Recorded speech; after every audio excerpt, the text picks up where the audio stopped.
Yeah. So for those of you that have joined live right now, thank you so much. This is a value-added podcast. Jared and I started doing this now, probably over a month ago. Yeah, a couple of months ago even. I think it was March. End of Yeah, March. yeah. Working on the value-added podcast as a pure sales-free outlet of thought on running digital marketing businesses, and we've covered a lot of different things so far. From the Amazon update of reducing commissions and how we saw opportunity within that. We've talked about I'm trying to think what we've talked about. We've talked about white labeling versus partnerships versus outsourcing. We've talked about trying to think what else. Well, nonetheless, we are now in episode 8. We think it's 7, 8, or 9. In episode 8, which is just simply called hiring. And the way that these episodes work is that Jared and I pretty much freestyle about the topic and try to add as much value as we possibly can within about a 30 to 45 minute time period. And then we try to engage with anybody that's asking questions on the live as much as possible and answer them as honestly as we possibly can. Again, there's nothing for sale here. This is literally just us sharing experiences and ragging on each other for doing things right or wrong. So with all of that being said, episode 8, hiring, really the idea was that Jared's based in the US, I'm based in the UK, and we both own agencies, and we both have other businesses around the agencies, from investments to in affiliate to our agencies doing different things, PPC, Facebook, SEO, etc., to having hired both in the US, in the UK, having hired full-time, having hired part-time, having hired outsourced resources, having hired contractors working in a full-time position remotely, hiring really unskilled staff and training them up. I think that we've covered most aspects that most versions in which people in our industry can hire. Like, I'm trying to think what else I might be missing. I think the only thing that I haven't personally done yet is hired like a player. I hate that term, by the way, but that A player type that's getting paid like $250K a year out of New York or whatever, well, although I've been told that that's actually like base salary expectation in New York, but you know what I'm saying, like that $500,000 a year kind of thing. I've never hired that. So I guess from my perspective, that's really one of the main things I haven't done, but all of the other things I have covered over time. Yeah, I would say that for 99% of the people who would be listening to this, we've done between us basically everything that you can do within reason. Yeah. No, I'm right there with you. So I think that the first thing to cover before we go into, who, how, what, whatever, is really the most important thing is, and I get asked this all the damn time, when do you hire? Like, I've started up my business, and 99% of people in the SEO or marketing industry start off by having a skill set or a great idea or just a need for money. And so they start doing something and they start getting some traction. And then they're like, at what point do I need to hire people, right? What do you think? Yeah, so I think one thing that people are always waiting for is for it to feel like the right time. They're like, I'll hire someone when I feel like that it's the right time to hire them, and it's one of those things that never feels like the right time, at least in my opinion, unless you've gone too far. When you're like, oh, like I am drowning if I don't get someone in here right now. Like the ship is gonna sink. Like by that time, like the time has come and it has gone now into a different phase of criticalness, I guess, if you will. And so, I mean, at the very core, you need to be able to afford that person. Like I would Right. love to hire like, that A player, amazing SEO person who I know is going to be super on top of everything, who is going to be super engaged in the online community. Who's going to be running tests, who's going to just be soaking up and absorbing everything there is to know and be able to create strategies and direct them and be way better than I ever will be when it comes to SEO. But I also know that that person right now, for what I can afford, would be an absolute unicorn. The chance of finding them is very low because that type of person often has their own thing. And those types of people that don't have their own thing have very high salary expectations where, it's just not always realistic at that rate. So one Sure. thing is, can you afford that person for what you need them to do? And there's, of course, like outsourcing and offshoring and whatnot. I think another kind of key point before we dive into some of these points would be, what do you actually need to hire for? So if like we started doing PPC management about a year and a half ago, and one of the things that we do is we create landing pages to drive that traffic to.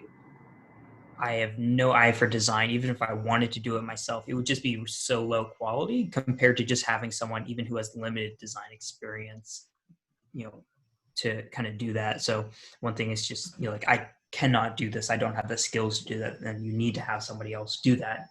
And then I think the third big thing is just when you're just too busy and you need to kind of get things that are off of your plate rather than necessarily hiring someone to do something that you're not currently doing. So those are the three main things that I would say, that kind of embody, when you need to hire someone. I totally agree. I mean, the one thing that I will say to that though, that is kind of the caveat, that's kind of the catch-22 of this whole thing, is the fact that a lot of people get caught out by the fact that they can't really scale until they've hired someone to help them, do some of those operations. And then on the other hand, they need to scale in order to be able to afford someone to do it, right?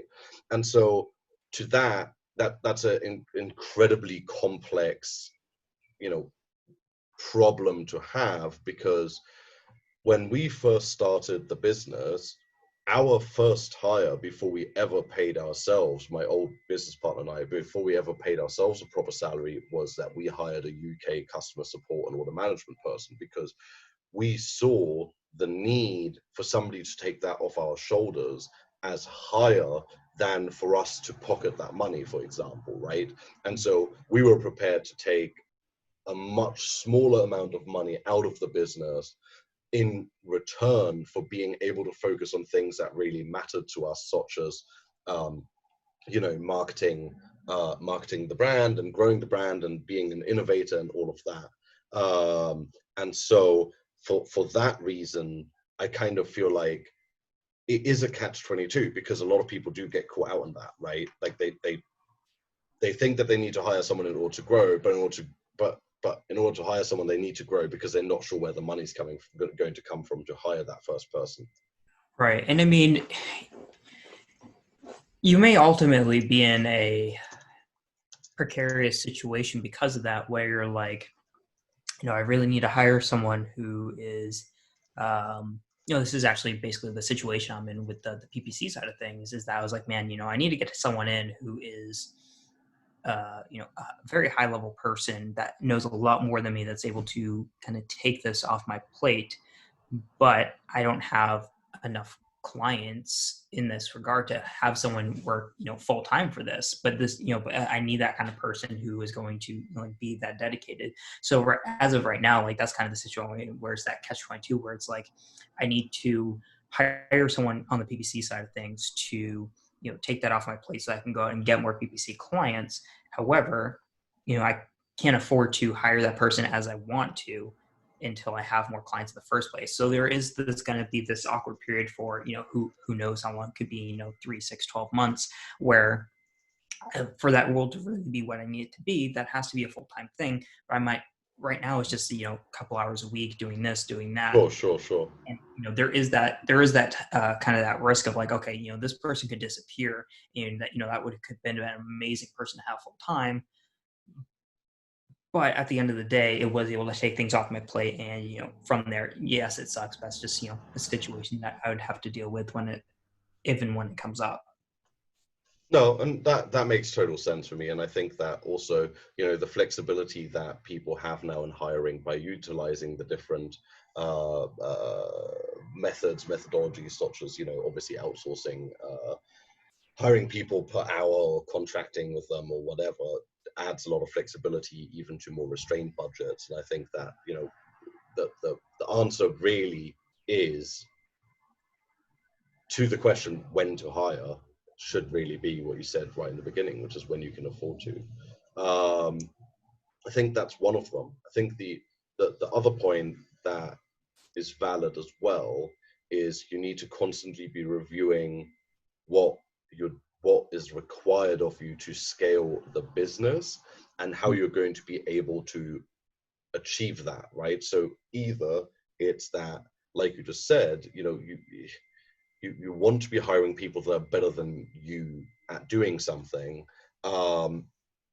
but sometimes, sorry, the words I'm trying to get to is it's kind of, you need to find out exactly what it's going to take to scale your business, and then figure out, at what point is it the right time to bring that person in. So like, when is it that you need to hire someone to do something that you're not skilled at, and when is it that you need to hire someone to do something that you are skilled at, but that your time is too expensive for you to be carrying it out, basically. That's what I was trying to get to. Right. And No, crack on. so some of that goes to like factoring in like your effective hourly rate, which I have some agreements and some problems with. But if you know that reasonably you are worth, moderately, right? Like everybody thinks they're worth $1,000 an hour. But if you're like, my time, I could easily get a job working, $30 an hour type role or whatever, then it's in your best interest that any time you can hire someone for less than $30 an hour to take something off your plate, it's entirely worth it. Because yeah, I agree with that, Jared. But I think that like a lot of just to add to a thing of like people being full of shit really when estimating their value, I always think that the most honest way to doing that is to actually, put down how much you pay yourself out of your business and then divide it by how many hours you work in a month. And that is honestly what your time is worth. And you can bullshit all you want. And, it's like, well, I don't know, Matt Diggity sells consultancy at, $2,000 for a 1 hour session. And then you're like, well, now my time is worth $2,000 because I've got that skill set, right? And that's obviously bullshit. Like, that just because, he's able to do that based on what he's built up, etc., doesn't mean that all of your time is worth $2,000 an hour. So I think that the easiest way to figure that out is to simply say, I pay myself $1,000 a month, and I work 160 hours, and thus my time is worth however many dollars an hour, right? Like that is the easiest way to calculate it. And then if you can hire someone to do what's taking up your time for less money an hour than what you're costing your business, great. And I think that if you look at it that way, what you really want to do is you really want to start buying your time back, right?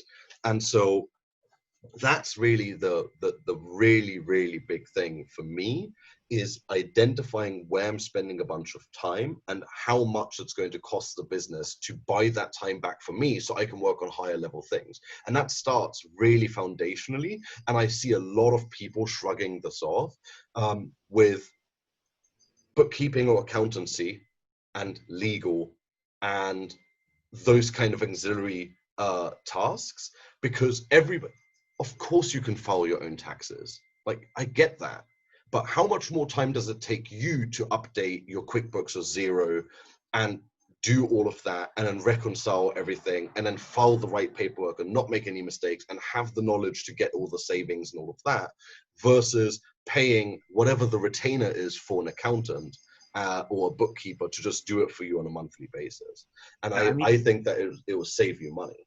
yeah, those were the first two, I guess, hires, if you will, that I made. Was I hired an accounting company to uh, essentially what I did was once I just had someone just I was doing the bookkeeping and then I hired someone just to file everything, and then eventually I was like, this is way too much time. This is stupid. And then I just paid.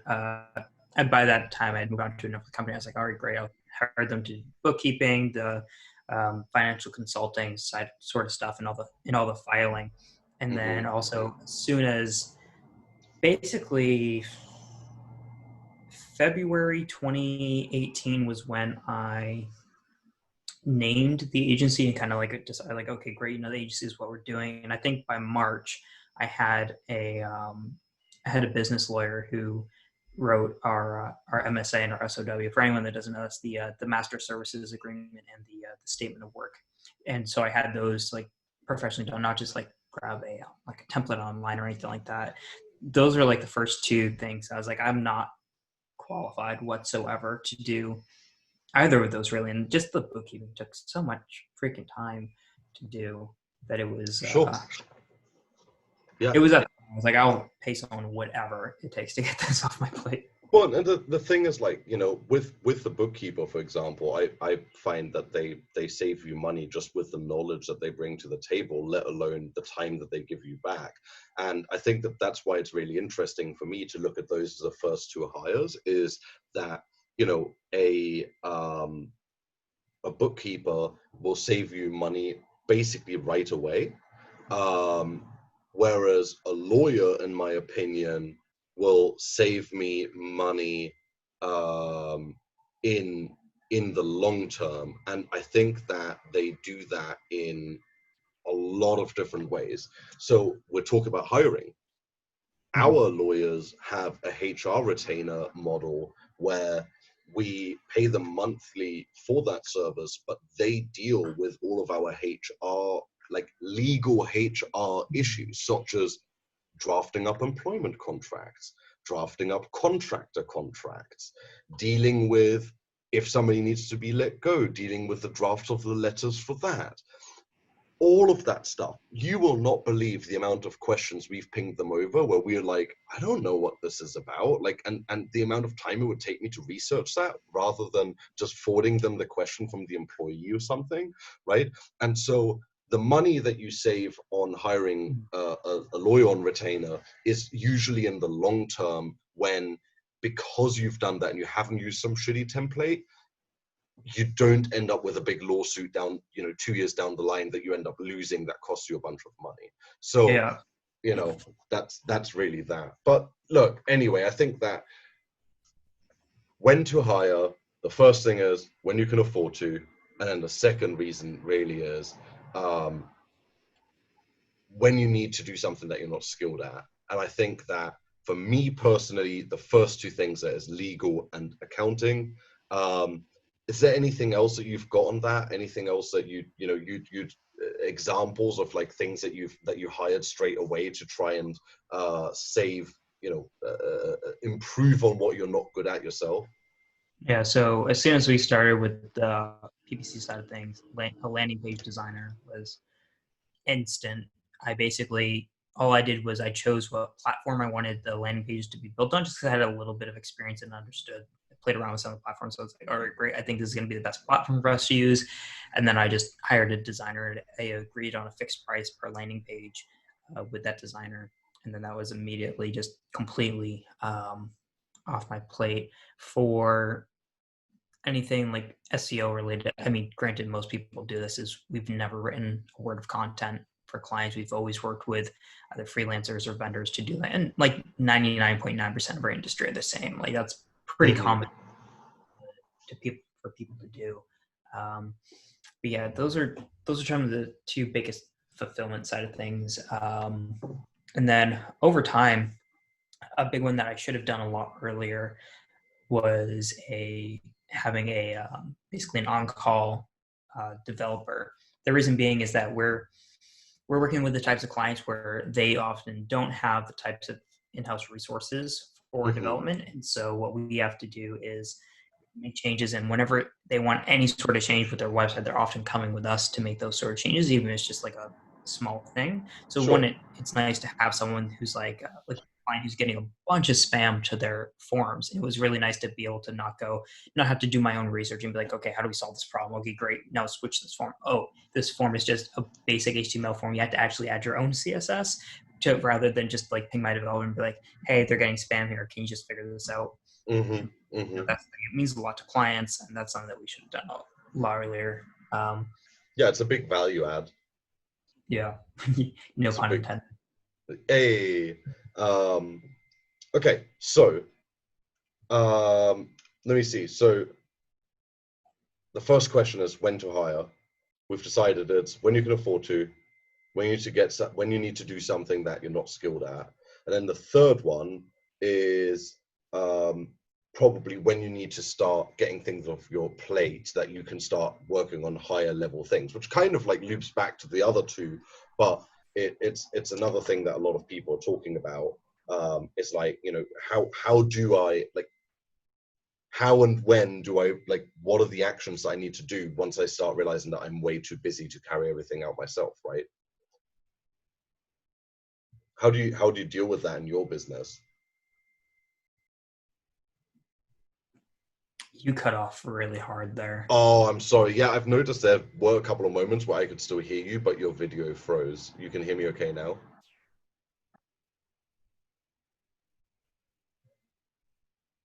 I can hear you Hello, fine. hello, Your hello. video's frozen on my end though. Oh, that's bizarre. Okay, that's annoying. Um, I was just saying, how do you identify or what are the actions that you do when you notice that you're getting too busy and you need to offload things that are on your plate? Hmm. So this is one of the ways I think that we disagree is that my my last tendency is to hire someone. That is the last thing that I want to do. That is the last thing on my chart when it's like, okay, here's these things that need to be taken care of. The reason being is that payroll is the number one expense of any service-based business. I think I heard a statistic that on average that it's like 60% of your expenses for a service-based business is just payroll. And so because of that, especially when it's something that I'm skilled at, when it's something I'm not skilled at, that's just whoever can handle that because I'm not qualified to do that. But if it's like, yeah, I need someone to handle like these SEO audits for me. Let's say, for example, my last tendency is already great. Let's handle someone that's able to do this. My first tendency is, okay, let me look at this. Let me go through everything. Let me refine things. Let me remove redundancies in the process so that I could free up time right away by just like, here's these 10 things that we're looking at that, no website in the past 8 years that I've ever seen has actually had these issues. It was just like from like somebody's template. Let's just get rid of that. That saves like 20 minutes per audit or whatever it may be.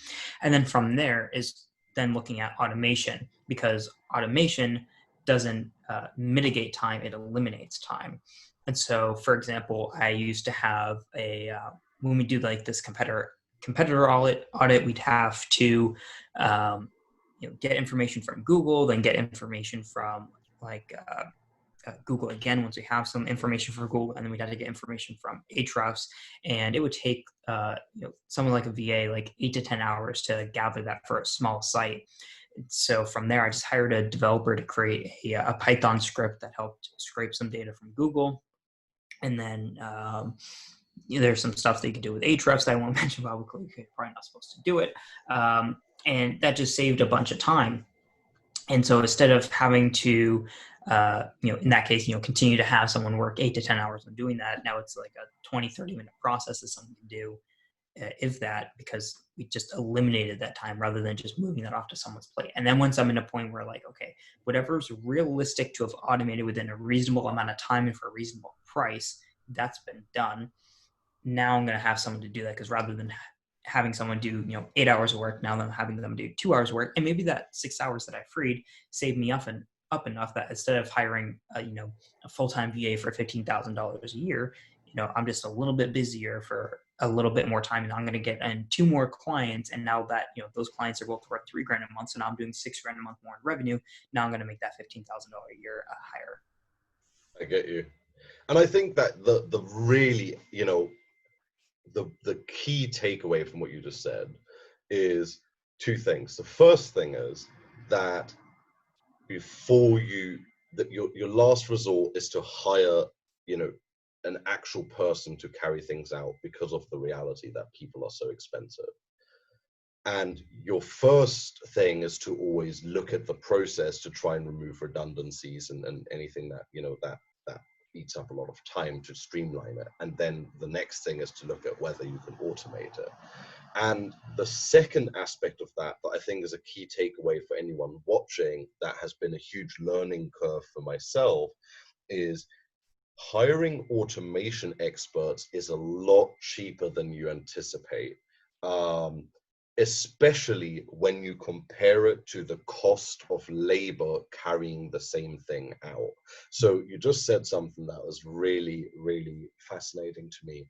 And the easy answer to a lot of people's problems is, let's hire a virtual assistant. Let's say they cost 15 grand a year. Let's just be really cheap, and let's say they cost 8 grand a year, right? Like you're hiring like a Southeast Asian VA, whatever. Now, let's say that the task you're trying to eliminate takes up 4 hours a day of whatever it is that you're doing, or 5 hours or 8 hours or whatever. Then yes, of course, hiring that VA from the Philippines or whatever might seem like the cheapest, easiest option. 8 grand a year, great. But the problem is that your deliverables are still not getting delivered any quicker than they were before, because it's still taking 8 hours a day to be able to create whatever it is that you're creating. Let's say it's content research or whatever. And B, you now are dealing with multiple variables, which is, is that person good enough? Have you trained them right? Are they sick or whatever? Versus investing, say, 2 or 3 grand into hiring an automation expert on, say, Upwork or whatever, to simply automate the process for you, which will arguably be able to get that task done in minutes, because of the fact that it's being done by a program rather than by a person, which means that it can carry out millions of calculations in a second. And just by doing so, you can eliminate so much. And let me just give you a very stupidly simple example of how that can also reduce friction in your team. So you were saying that you wanted to that one of the things that you wanted to do was eliminate redundancies and friction in order to buy back people's time.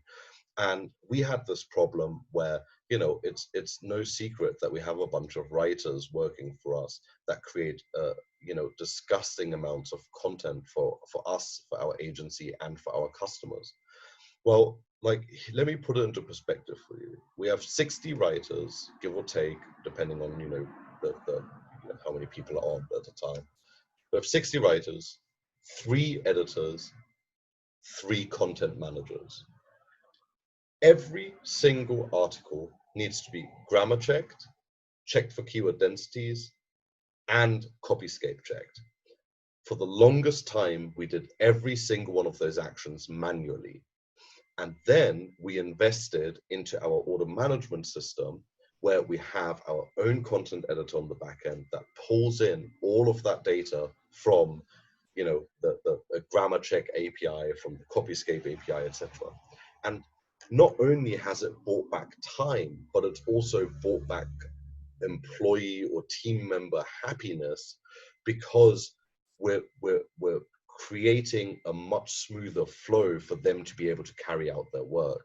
And so that was, an absolute no-brainer. But at the beginning, it was very scary, because we were like, well, all you need to do is copy and paste it into Copyscape, right? Like, why is this a problem? But when you start thinking about the fact that 60 writers times X amount of orders times whatever, then you realize that those few seconds actually add up to hours and hours and hours every year. And so, yeah, total no-brainer. Right, sorry, enough of that soapbox. When you need to get things off your plate, automation is like your first step that you go to. What's anything else?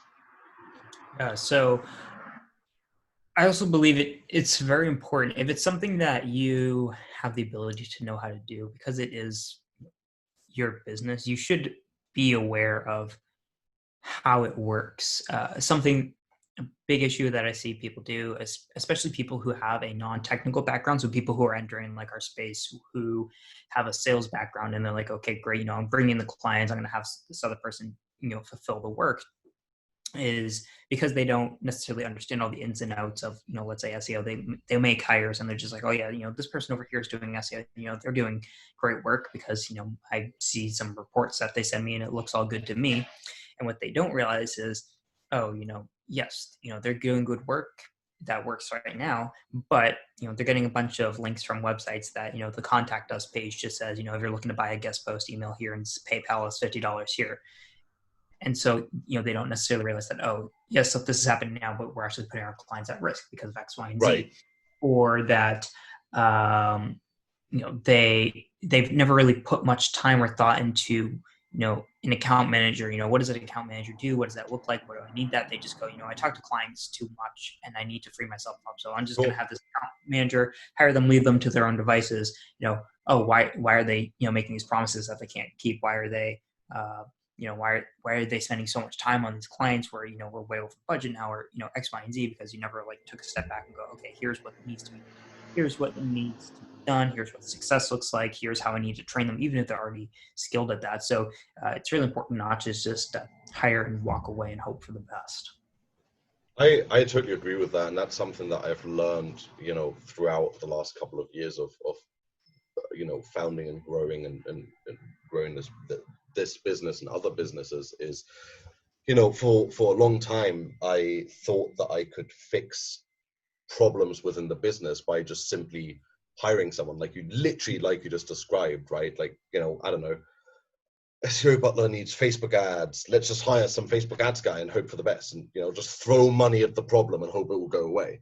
And the reality is that by being super uneducated as a leader, you can't really make good decisions, or you will struggle to enable your team members.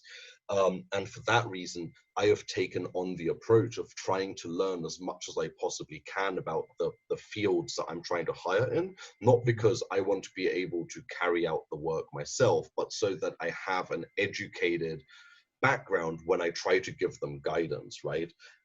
Excuse me. And so I think that is really, really important. And also, like you said, just quality issues that it basically eradicates them. If you don't have to be a god level at it, but you definitely want to be in a position where you can pick up on nuances and you can speak the lingo and stuff like that. I think it's a huge advantage. The other thing is that it just kind of means that you will also be able to help with removing redundancies and slowdowns and stuff like that. One of the other things that I wanted to add to the whole question of when do you hire, when you need to get things off your plate, is a lot of the time, one of the things that we've learned in our business, and I don't know if this is something that you've ever come across, but is we were always tempted to hire new people to solve new problems because it seems like the easiest option. But over time, we learned that a lot of the time it's actually easier to shuffle around your team members and shuffle around the responsibilities that they have to add things to their to-do, but take things away. So for example, let's say your website auditing guy that you created an automation for. Well, I buy back their time by creating this automation. And then because they're educated on automation, maybe I can upgrade them into reporting, which is taking up a lot of your time. Right. And so that was something that we started to realize, where we're like, wait a minute, we can scale people up within the team and start filling holes and problems by doing that dynamically. And the quality would be a lot higher than to just bring somebody new in that has no idea about the culture and the everything else that's going on. Yeah, I mean, within this business, my agency, I haven't really run into that too much now, because we purposely operate in as small a scale as possible, both in the amount of clients and the amount of things that we're doing. But when the previous agency that I worked in-house for, when I was the lead SEO strategist, I both experienced that myself and was kind of doing that with other people, where it was so much easier, where there's this so for example, when I was working for that company, Data Studio came out. And I was like, so I was a very, very early beta user as soon as it was available in the US, which is, I think, probably like instantly. Sometimes I'll roll stuff out to other countries first, but I was in the right away, and I was like, oh man, we could possibly. I didn't do anything with reporting, but I was like, I know the tech side of things. This is pretty simple. I know how like APIs work and everything like that. So I was looking through like a bunch of their documentation, and I was like, okay, cool. Like, what do our reports look like? How can I build this out so that our reporting team can essentially use this and try to automate reporting as much as possible? So like, and that's much simpler, because I know like, okay, what is the culture of the business, who's handling that, who's handling the process, and who, what is their personnel, how can I work with that person? I already know how to talk to that person. They're not going to look at that as, oh, this new person came in and now they're telling me how to do my job type of thing, where it's like, hey, here's this tool, do you think it would be worthwhile and whatnot? So it's just a lot easier for me to essentially teach myself how to use this new tool, and then work with whoever it may be. At that time I was, like working with the CEO of like, hey, here's this new tool that maybe we want to use, and also working with the person who's handling reporting, versus them, let's say, hiring a data visualization expert to bring in, who's going to be, really expensive to do that, who's then going to, start wanting to, run the place and probably step on a lot of toes, and, no one wants to take orders from a new person. That's just the reality of it, no matter the experience that they have. No. I think that makes total sense, and I think that that's a really good example of it. Look, I'm just trying to be super conscious of the time, and I'm realizing that we've already been going on for a little while here. So if you don't see a problem with it, what I wanted to do is just very, very briefly touch on types of hires. But I actually kind of think that types of hires could almost be a standalone episode, where we kind of just discuss a little bit about the pros and cons of different types of hires. But the one thing that I was going to add to types of hires, just as like a throwaway, like a nugget, don't underestimate the accessibility and value of being able to hire, I would say, like thought leaders for periods of time to give you insight on things that you need help with. So a couple of examples on that. I started looking into SaaS stuff, and I just reached out to people that are really, really skilled with that, and literally asked them how much it would cost to get a couple of hours of their time, and so that I could just throw questions at them and get the knowledge from them in regards to mistakes that they've made in the past, etc. Jared and I, we work aside from our businesses. We work with companies almost like a remote CMO for them, helping them. Jared from the very technical side, and me from like a business marketing, more a people focused side, working with people that can't necessarily afford to hire one or two people like us full time, but that need that advice on an ongoing basis.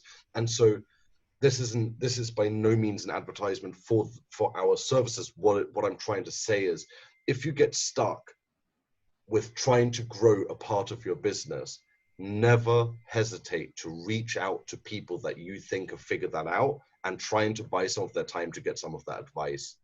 I think that that is probably one of the most undervalued hacks, things that people should be doing. You know, anything else to add on that before we jump onto something else in hiring? No, I mean, I think that was a pretty good kind of overview. And I mean, I can't stress that enough. Of you'd be surprised how much value there is in hiring the right person for an hour or two of their time just to ask them questions and what you can get back in that regard. Even if, and it doesn't have to be. I think a lot of people, especially in our space, are like, I want the consulting from the person that does, $20 million a year in revenue or whatever it may be. Where you should be more focused on the person who would actually know what you're trying to do. So, like for example, like uh, every once in a while, like I'll get on like a consulting call. Again, not a pitch for anything like that, but they'll be like, I'm really having struggle with we're looking for a reporting person. How do you hire this person? Here's what we're doing our reporting and whatnot. And I'm like, have you heard of Data Studio? And Mm-hmm. then I'm like, okay, great. Let me open up the thing. It's like, oh, I just saved them, $1,000 on like someone who they'd have to hire full time to do reporting because they have like 50 clients and whatnot. And so it's a matter of talking to the right person who has the experience that you're going through. And that's something that I had to learn the hard way. Is there were a couple of people that I'm like, oh man, these are really smart people, but I can't disagree with them enough around certain devices because we just have two different business models. We just approach certain things in different ways. And so not only is it important, it's just as important to know who to talk to as much as who not to talk to about certain things. Yeah. Like, I mean, if you're building a super boutique style agency, you're not going to get a whole lot of great sales advice from someone that builds a $150 million volume. Yeah. Yeah. No, I couldn't agree with you more. And it's worth spending the time to find that right person to give you advice on that, and hiring them as a consultant or whatever. And it's like you said, it's so easy to find people that have gone through something that you're about to go through, and just being able to hire them. And in a lot of cases too, you can hire them for a really affordable amount of money. You'd be very surprised. So not us, but some people. But yeah. So anyway, so circling back round, we kind of covered, like, when to hire and some of the concerns and problems with that, and kind of some of the tips on, like, how to eradicate churn, and that really trying to avoid having to hire too early, and stuff like that. We've just given away that kind of nugget on hiring, really top end people to just give you advice instead of just hiring an expert full time, and kind of getting stuck in that. We're going to cover in a separate episode the actual types of hires. I would also be tempted to cover in a separate episode the exact hiring process that we use, because I I fear that we could get into quite a lot of detail on that. That could take quite a lot of time. Maybe if you agree with this, Jared, maybe we should just end on a couple of the dangers of hiring, and how to stay away from them. What do you think? Yeah, no, that sounds good to me. And this is something that I specifically wanted to talk about just because it's, it's great and all. I mean, there are several agencies who I have personally worked with either as an employee basis or a freelancer slash white label basis or on a consulting basis that I have seen um, fail, not necessarily in terms of revenue and profitability, but fail in terms of people working aren't happy, the clients aren't happy, the retention is low, and oftentimes what I see is it was bad hiring decisions or bad hiring speed. So one of the things that I've seen really incredibly cripple a company that did multiple seven figures a year was something that I touched on earlier, was hiring someone and then leaving them to their own devices and basically hoping for the best, regardless of what experience that person has, whether they're brand new or they are someone that has like 25,000 years of experience because, they're immortal or whatever. You can't, regardless of how much experience someone has, you can't just, hire them and expect them to just leave them to their own devices. Even if you're hiring something for something that you're not qualified for, like I didn't just hire my lawyer and then go, okay, cool, create me a legal document, and then whatever you create, I'm just going to send off to a client. Yep. Like, no, I was still like, okay, great, you need to understand my business. Like, hey, you put this here. I googled what this term meant. I'm pretty sure this isn't relevant to our type of business, or this is actually whatever it may be. So it's really important to watch over that person, in the short term. You don't want to micromanage something, but it's important to make sure that they're doing what they need to be doing, and that they're happy with what they're doing, and that they understand what your business is going after and what you believe in, and all this kind of stuff, because it can very quickly destroy things. Because that was a big problem where it was, okay, great, we have a lot of people who are very good at what they do, but there was no real structure or synergy between them. So everyone was just in their own personal silo, and the person who would have been looking over this just wanted to keep removing themselves at a breakneck speed. And it was, okay, great, this is taking up my time. Great, new person hired doing this. Oh, this is what's taking up my time. New person hired doing this. This is who will look over those people. That person doesn't know how to properly look over to those people. Those people don't fully understand the business yet. The people that those new people are then giving tasks to, or giving orders to, or talking to, or leading meetings, or whatever it is, the people below them that have experience with the company don't like those people. And so instead of the person at the top who should be going, hey, here are these fires I need to put out, you're essentially building a city. You build a house and you build another house, a small fire starts in the basement of the other house, but you're like, you know what, that's fine because I've built this other house. And then you've built this entire city and half of it's on fire. But instead of, building a fire department, putting those fires out, you're like, you know what, I'm going to build a second city. Yep. No, and I totally relate to that. I think that, that is the mentality of many businesses. And there are two things that I would like to add to that. The first thing is, whatever you think, however much time you think it will take somebody to get fully integrated in your systems and in your team and with, everything, at the minimum, double it. People think that someone's going to join and, within a week, just be up to speed. And the reality is that even if somebody looks like they're doing a great job and they're on top of everything, that it will naturally take them a decent amount of time to become part of the culture and everything else. And only once that's happened will they feel confident to, open their mouth about things that they don't like, or things that they would change to make them better, or whatever. And that's really, really important, because people just, take off the training wheels way, way too quickly. And the other thing is, what was it?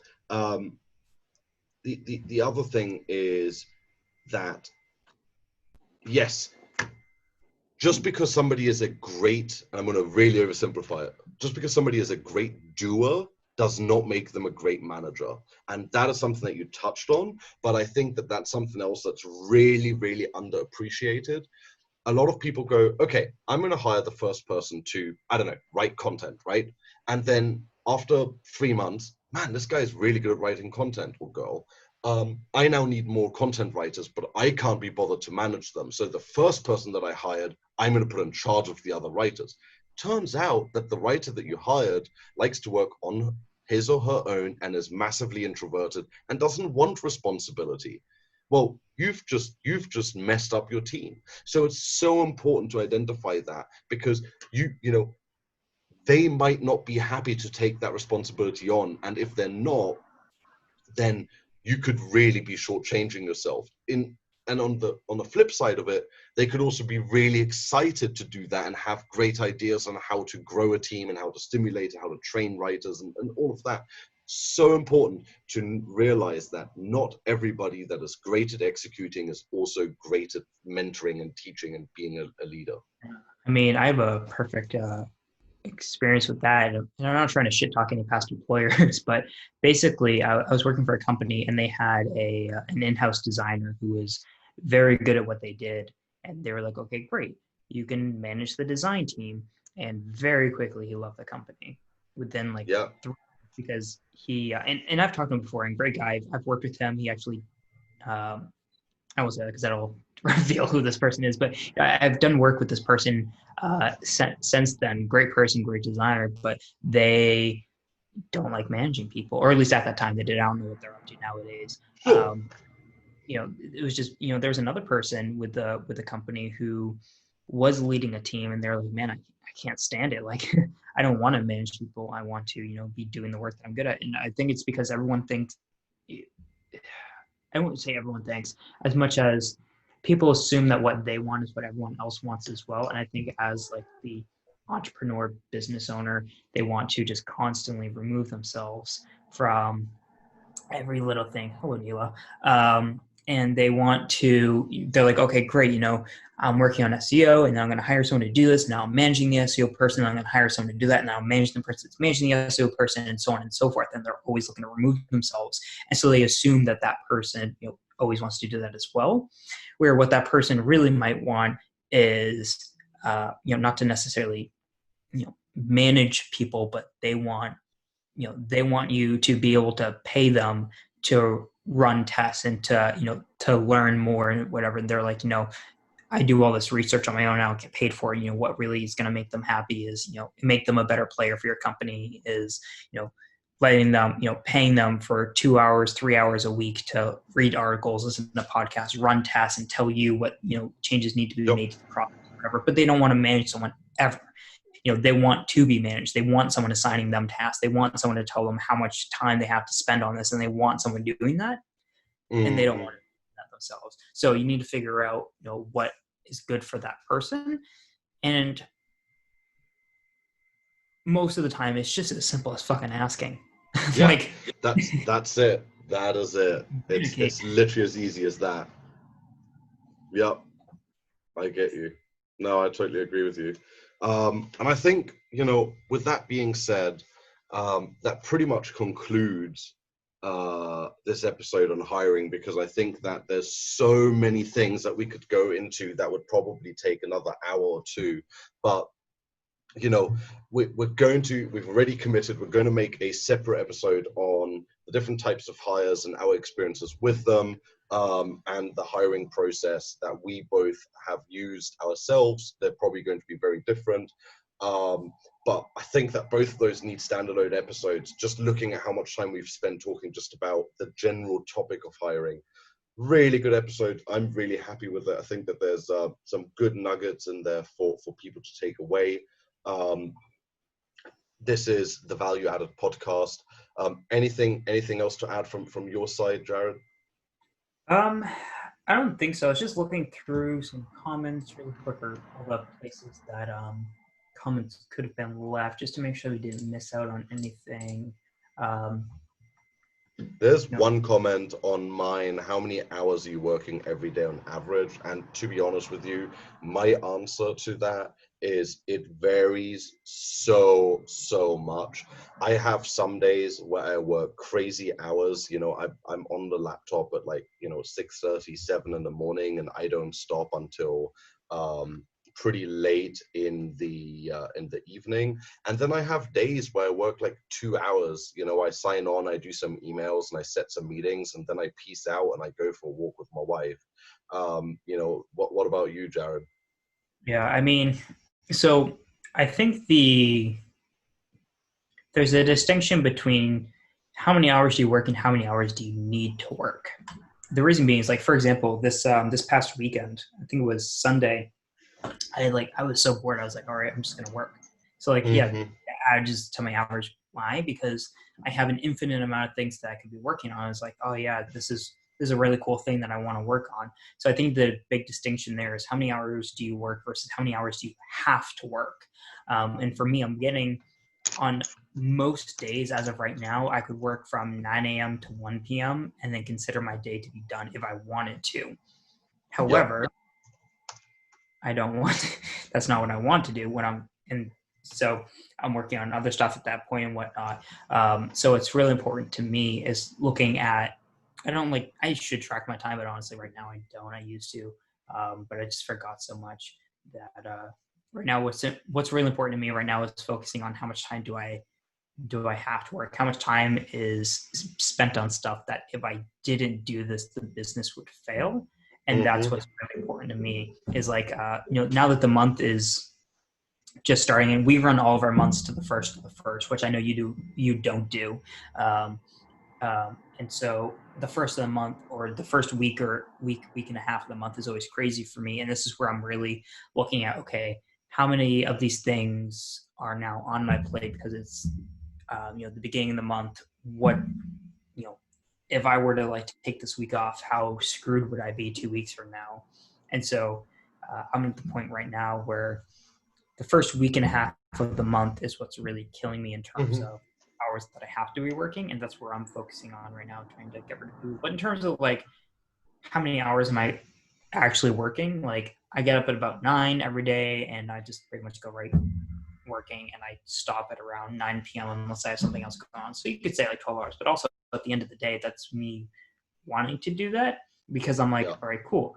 Let's work on the affiliate side of things. Let's write this blog post that I can post and share to people. So I think that that's the other important distinction to make, Jared, is the fact that it's very difficult for us to give such a very straight answer on that because of the fact that it's very difficult for me personally to quantify how much time I'm working on, say, just the agency or just SEO Butler, because I also have another business that does affiliate sites and investments. I also have another business that's currently working on 3 SaaS projects, 2 of which are really big, and so in reality, on one individual thing, I probably only work a couple of hours a day, and that could pay my wages, and I could just be sitting on the beach the rest of the time.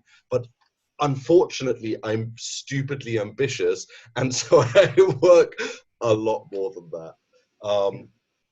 Really, really good. Anything else? Any other questions that you could spot in the comments?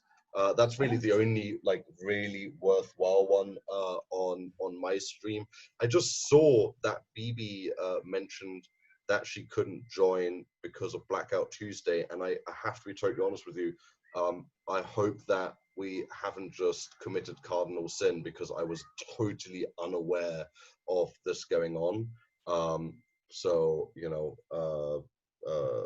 yeah, that's all I'm going to say on it. We have we're not going to ever use this as a political platform for any direction. So I hope that we haven't I'll say is or upset 2020. anyone. What a fucking year this has been. Mate, yeah, that's it. Right, let's bring this to an end. Did you say there is anything else or nothing No, else? I think we've covered everything. Luke said thanks, which thank you for, of course, listening. It's always nice to have people comment, even if it's just a thank you for doing this. Absolutely, yeah, it keeps us coming back for more episodes. So I totally agree. Well, hey, look, thanks so much, guys. Thanks so much for watching, listening. For those of you that are going to be watching us later as the recap on SEO Butler on the value added page. Obviously, we appreciate it if you leave us a comment. We'll always reply. Feel free to share this. Feel free to call us out and say that this is bullshit. We're very happy to go to bat with you. We'll probably agree with you anyway. This is a Value Added Podcast, episode 8, which was on hiring, and we hope to see you again on the next episode. Thanks so much. Bye.